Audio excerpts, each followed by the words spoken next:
Hello hi welcome back to my channel. మొన్న మా ఊరి దగ్గర వర్షం పడి గాలి తోలింది, అందుకనేసి అంటి చెట్లకు చూడండి ఆకు ఇలా కింద పడిపోయింది.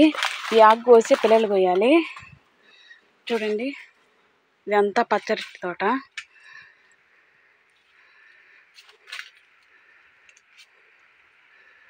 ఆకు కోసేది పిల్లలు కోసేది ఇప్పుడు నేను చూపిస్తాను. చూడండి పిల్లలు.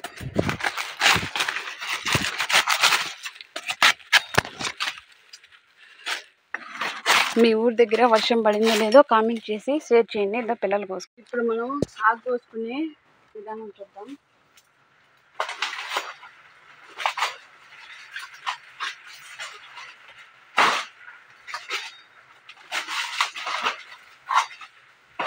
మీ ఊళ్ళో ఏ విధంగా ఆకు కోసి పిల్లలు కోస్తారో కామెంట్ చేసి షేర్ చేయండి.